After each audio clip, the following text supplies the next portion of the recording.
అయితే ఈ అన్నిటికంటే ఇక్కడ అడగాల్సిన ముఖ్యమైన ప్రశ్న ఏంటి అంటే ఈ మురికి నీరు మొత్తం హైదరాబాద్ లోని వివిధ నాలాల ద్వారా ప్రవహించే మురికి నీరు శుద్ధి చేసిన తర్వాత ఇదంతా 94% మూసీలోకి పోతుంది. ఇవాళ ముఖ్యమంత్రి గారు మూసీని నేను సుందరీకరిస్తాను, మూసీ ప్రాజెక్టును అద్భుతంగా చేస్తాను అని మాట్లాడుతూ ఉన్నారు.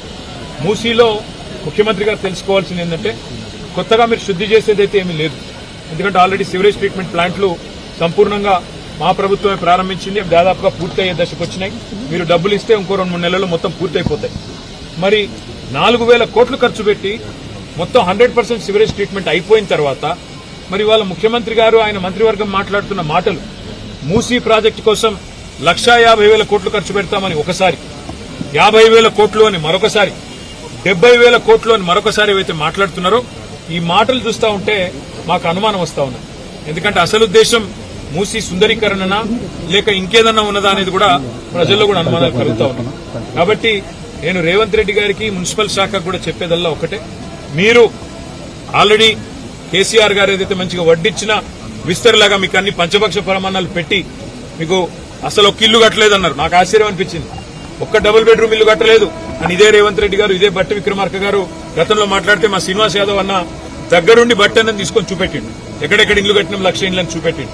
నిన్న ముఖ్యమంత్రి గారు స్టేట్మెంట్ ఇచ్చినారు. మూసీలోని 11-12 ఆక్రమణలున్నాయి, వాటిని తొలగించేదానికి డబుల్ బెడ్రూమ్ ఇల్లు ఇస్తామని. మరి మేము కట్టని మాట నిజమే అయితే ముఖ్యమంత్రి గారు ఇప్పుడు ఎక్కడికి వెళ్ళి ఇస్తున్నావు? మరి అంటే ఇప్పటిదాకా మీరు చెప్పినవన్నీ అబద్దాలు. ఈ రోజు మళ్ళొక్కసారి మీకు ఒప్పుకోక తప్పట్లేదు. కేసీఆర్ గారు చేసిన పని మా అక్క నేతృత్వంలో, సబితా గారి నేతృత్వంలో 14,000 ఎకరాలు మేము హైదరాబాద్ ఫార్మా సిటీకి అని సేకరిస్తే ఇవాళ ఫార్మా సిటీ రద్దని, ఫ్యూచర్ సిటీ అని, ఇంకోటని ఇవాళ రకరకాల డ్రామాలు అక్కడ. ఇక్కడ హైదరాబాద్ లో ఆల్రెడీ మొత్తం మూసీకి సంబంధించిన మురికి నీరంతా శుద్ధి చేసిన తర్వాత మూసీ ప్రక్షాళన పేరిట కొత్త నాటకం. అందుకే రేవంత్ రెడ్డి గారికి మేము చేసే విజ్ఞప్తుల్లో ఒకటే, మీరు చేయాల్సిన పనులన్నీ మేము గతంలో ఆల్రెడీ చేసేసినాం. ఇప్పుడు మీరు చేయాల్సిన పని ఏంటంటే మీరిచ్చిన 6 గ్యారంటీలు అమలు చేయండి. మీరు చెప్పిన 4,000 పెన్షన్ వెంటనే అందించండి, తులం బంగారం వెంటనే అందించండి, అదేవిధంగా మహిళలకు 2,500 రూపాయలు ఇస్తున్నారు, అది వెంటనే అందించండి, ఇచ్చిన రుణమాఫీ హామీ వెంటనే నెరవేర్చండి.